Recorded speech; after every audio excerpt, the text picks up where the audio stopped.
Jemi rikthyer në studio, do të flasim tashmë për Italinë, i cili është vendi i dytë në botë me numrin më të lartë të personave të prekur me koronaviruse dhe numri të dytë më të lartë të personave të cilët kanë humbur jetën. Nga mbrëmja e së hënës vendi është shpallur zonë kuqe, të gjithë qytetarët janë në karantinë, lejohen lëvizjet vetëm në rast emergjencash apo për personat të cilët duhet që të shkojnë në punë. Spitalet janë plot duke përballur me një fluks shumë të lartë të pacientëve të cilët kanë nevojë për ndihmën e parë. Ka pasur diskutime të shumta në Itali, por ne do të flasim tashmë, do të kemi një lidhje me Skype me mjekun anestezist reanimator Alban Veltoja, i cili është mjek në qendrën shëndetësore në provincën e Lodhit. Përshëndetje dhe mirëmëngjes Alban, faleminderit që jemi ne në këtë lidhje me Skype. Mirëmëngjes gjithëve. Si është situata këtë mëngjes? E di që ke qenë në gatishmëri gjithë natës, është më qetë sot Italia? Atëre, më shikon qik të qeshur sot, po buzëqesh, sepse nuk pata as edhe një thirrje për ndihmë nga kolegët. E dija që do ishte një lajm i mirë dhe u konfirmua sot që janë 0 numri i të sëmurëve të infektuar në zonën time, në zonën e Lodhit. E kuptoj, kjo do të thotë që edhe masat të cilat janë marrë, të cilat mund të konsiderohen edhe si shumë drastike për të gjithë Italinë, në fakt duket sikur kanë filluar të japin efektet e para? Pikërisht këtë desha të theksoja, ka 2 javë plot që qarkullimi i njerëzve është bllokuar, thuajse plotësisht, dhe vetëm për 2 javë kemi këto rezultate. Ja rezultate paraprake, nuk do të thotë akoma asgjë, nuk do të thotë që kemi fituar këtë luftë, por është një tendencë. Është një tendencë që tregon që këto masa, edhe pse janë drastike, janë të vetmen që mund të japin një rezultat. Alban, edhe nga situata deri tani me çështje edhe statistikash edhe vlerësimesh, mund të themi se ka kaluar tashmë Italia pikun edhe pas masave të marra, pritet që numri i rasteve të fillojë edhe të zbresi apo i përmirësimit të shëndetit të personave. Pra kemi kaluar rrezikun më të madh apo ende nuk mund ta themi këtë gjë? Atëherë, unë nuk jam shumë i dashuruar pas statistikave në këtë rast, unë shikoj punën time, puna ime është në reanimacion. Edhe në reanimacion ne trajtojmë rastet më të vështira, më të rënda që na arrin. Edhe atë që do të them që këto raste të vështira janë në një numër shumë të madh. Janë numër shumë të madh edhe po të i kaloj mundësitë tona të trajtimit të këtyre të sëmurëve, sepse numri i shtetërve të terapive intensive është i limituar.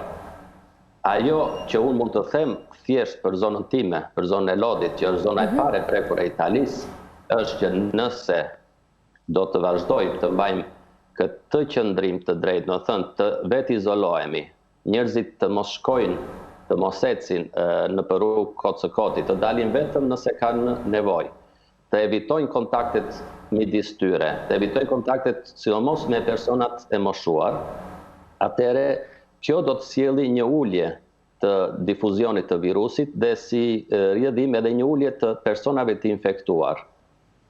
Meqense po flasim për statistika, ajo që unë shoh në spitalin e Lodhit është që janë disa qindra që kërkojnë ndihmë. Disa qindra, nuk do të thotë që disa qindra janë të sëmurë të rëndë, një pjesë e vogël e tyre, në thënë bëj fjalë për një 10% të këtyre të sëmurëve, përfundojnë në ato zonat subintensive dhe intensive, por keni parasysh 10% e i numri shumë të madh është gjithmonë një numër shumë i madh që e kalon kapacitetet tona. E kuptoj, kanë arritur të paktën në zonën që ju jeni, në provincën që ju jeni dhe në qendrën shëndetësore, të gjithë personat të cilët kanë pasur nevojë për ndihmë, keni arritur të përballoni me kapacitetet që keni? Bëm pjesë në një polemik që po bëhet gjithmonë me fort edhe në Itali. Ka disa... Ne kemi një shoqatën tonë të anestezistë dhe reanimatorëve spitalorë të Italisë, ku bëjnë pjesë të gjithë. Dhe ata na kanë ofruar disa linee guida, do të thonë disa udhërrëfys, si të themi. Nuk bëhet fjalë që ne të zgjedhim midis të sëmurëve të vendosim cili do vdesi apo cili jo. Bëhet fjalë thjesht që ne duhet t'i japim shansin edhe trajtimin më të mirë të sëmurëve që dhe thënë ka mundësi të kalojnë këtë fazë të vështirë. Atëherë po ju bëj një shembull që të kuptohet më mirë. Nëse kemi përballë një sëmurë me një sëmundje për fat keq terminale, në një gjendje shumë terminale, bëhet fjalë për një sëmurë tumorale apo një sëmundje të zemrës që mund të jetë edhe në pritje të një transplanti të zemrës, në atë ka ardhur në stadin e fundit. Nëse ky sëmurë do të preket nga koronavirusi dhe për fat të keq do të ketë komplikacionin më të rënd që është pneumonia intersticiale, atëre fati i këtyre të sëmurëve është i shënuar.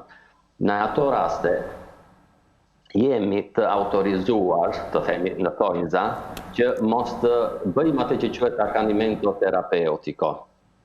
Ti sigurojmë sido që të jetë trajtimin më të domosdoshëm, e asigurojmë gjithmonë trajtimin më të domosdoshëm, që edhe ajo ecuria drejt fatalitetit të jetë sa më dinjitose. E kuptoj. Mirë, ndërkohë, të gjithë rastet të cilat janë paraqitur edhe janë rastet të konstatuara me koronavirus, trajtohen në spitale, në karantinë, apo ata mund të qëndrojnë edhe brenda ambienteve të shtëpisë së tyre dhe të marrin një trajtim të caktuar? Një gjë që desha të them që në fillim, nuk ka vend për panik në këtë epidemi. Thjesht është problem numrash. Është një virus që është shumë kontagjos, do të thënë, kalon me shumë lehtësi nga një person në tjetër. Ki parasysh një person infekton deri në 2.5 persona. 2.5 persona. Ka edhe të tjerë që infektojnë, janë në superdifuzor që infektojnë edhe më shumë. Do të thënë, bëhet fjalë që ky virusi, pa masa limitative të lëvizjeve, pa karantinë, pa vetë izolime të gjitha, mund të godasi 30, 40 dhe 50% të popullatës. Bëni vetë proporcionet, çdo të thotë edhe thjesht për një qytet si Tirana, që ka 1 milion banor. Do të thotë të goditen 500.000 banor, edhe pse nga këta 500.000 edhe 5% të ke nevojë për terapi intensive apo subintensive, është një numër krejt i papërballueshëm. Është ajo që thatë ju. Po, prandaj është shumë e rëndësishme në këtë fazë që të mësohet nga eksperjenca e të tjerëve.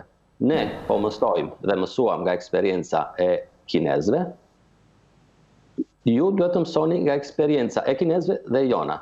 E kuptoj mirë, ndërkohë, si po trajtohen këta pacientë? Cilat janë medikamentet që ju jepet? Çfarë ju jepet? Si trajtohen këto raste? Trajtimi i rasteve më të vështira është thjesht trajtim suportiv.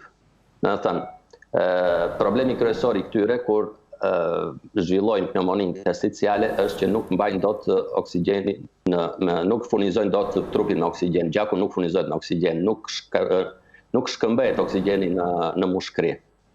Pikërisht për këtë arsye.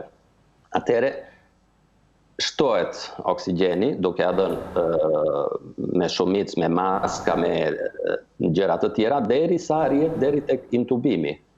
Do të thotë kaloj me shkallë duke shtuar oksigjeni, duke i bërë një suport jo invaziv që quhet, ventilacioni jo invaziv, kolegët e mirë animator më kuptojnë shumë mirë, derisa arrihet tek intubimi në terapi intensive. Problemi është edhe një tjetër i këtyre të sëmurëve. Vdekshmëria nuk është e lartë, që është e vërteta. Nuk është e lartë, ne shikojmë çik më të lartë në Itali, sepse popullata është e plakur, ka shumë të moshuar, nga shumë probleme.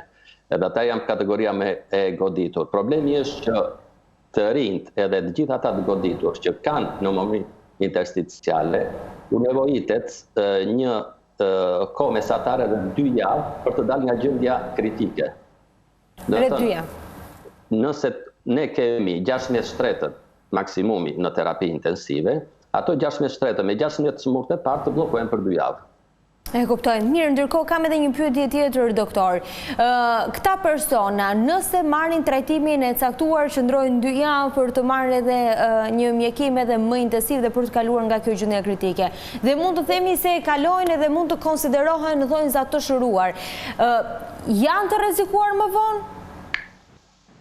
Është shumë shpejt për të dhënë një përgjigje të tillë. Ne kemi fillimin e epidemisë në Lodi prej 2 javëve gjysmë, kështu që nuk kemi të dhëna për këtë gjë. Mund të mbështetemi thjesht tek përvoja e kolegëve kinezë. Tu desha thoshja, kolegët kinezët në përgjithësi na mësuan 2 gjëra kryesore. Njëra ishte masa drastike e kufizimit të lëvizjeve të njerëzve, do thënë të bllokimit të njerëzve brenda në shtëpi, pa i lejuar të dalin as edhe një, dhe kjo të bën të mendosh që është masa më efikase, dhe tjetra ishte shtimi i shtretërve për trajtimin subintensiv dhe intensiv të pacientëve. E keni parasysh spitalin që ndërtuam për 10 ditë. Ishte thjesht një spital i përbërë nga module të para përgatitura, ku futesh vetëm një krevat edhe një ventilator. Duke sikur janë kështu kapacitet dhe situata shumë larg nga ne. Gjatë gjithë kohës, gjatë bisedës, doktor, theksuat faktin që ne kemi mësuar nga eksperienca e kinezëve, Shqipëria mund të mësojë nga eksperienca e kinezëve, por edhe Italisë fqinje. Keni një këshill për qytetarët shqiptar, për mjekët, edhe ndoshta edhe për institucionet në këtë situatë, në këtë fazë që Shqipëria, ku të paktën deri tani kemi zyrtarisht të konfirmuar 10 persona të cilët janë të prekur nga koronavirusi. Masa me mirë parandaluese që mos të kemi, jo mos të kemi raste të rënda, po të kemi sa më pak raste të rënda, është të pengohet difuzimi përhapja e virusit nëpër njerëz. Fakti që në Shqipëri ishin 2 raste para 2 ditësh, ishin 10 raste dje më shumë, sot do jenë akoma më tepër, tregon që përhapja e virusit ndërkohë në Shqipëri ekziston. Dhe vetmja mënyrë është që njerëzit të izolohen. Të izolohen do thotë të rinë mbyllur në shtëpi. Ata që janë të sëmurë të vendosen, ose që kanë shenja gripi, të vendosen vetë në vetë izolim, të përdorin një dhomë të veçantë, të heqin kontaktet me pjesëtarët e tjerë të familjes. Do thotë që prindrit të moshuar nuk duhet të kenë vizita nga njerëzit e tyre, nga familjarët, nga niprit. Kjo thjesht për një arsye që do të bëjnë durim për një muaj që të takohen prapë me njëri tjetrin pas një muaji. E kupton. Këtë traditën që kemi në Shqipëri që shkojmë direkt të sëmurit për vizitë, le ta shtyjmë për një moment tjetër dhe ta evitojmë në një situatë caktuar. Jo duhet ta shtyjmë për një moment tjetër, por duhet ta shtyjmë për një moment tjetër menjëherë. Nuk është edhe nuk ka asgjë për të çuditur që është e vetmja masë që ka dhënë është efikase në këtë rast. Gjithë ato zakonet, unë i kuptoj shumë mirë, çdo të thotë të kalosh në rrugë e mos t'japësh dorën një njeriu, ai mund të ofendohet, po do i thuash më mirë kështu se sa mos t'jap dorën pas një muaji. Mirë, ne në Shqipëri puthim nga 4 herë kur takojmë, jo kështu që ishte shumë kënaqësi. Faleminderit për të gjitha informacionet në këtë lidhje me Skype, doktore, dhe të uroj punë të mbarë dhe le të shpresojmë që të na vinë të tjera lajme të mira edhe nga Italia fqinja. Faleminderit juve dhe ju siguroj që pa panikë dhe me shumë qetësi, po u morën këto masa, do të thënë po filloi vetë izolimi edhe vetë karantina e njerëzve, gjërat do të kalojnë shumë mirë. Faleminderit edhe njëherë doktore dhe njëherë punë sa më të mbarë. Ne do të ndalemi tashmë në një hapësirë të shkurtër reklamash, më pas do të shkojmë në një lidhje direkte me Alba Xhanin, gazetaren e cila ndodhet në spitalin infektiv për të dhënë të rejat më të fundit nga atje.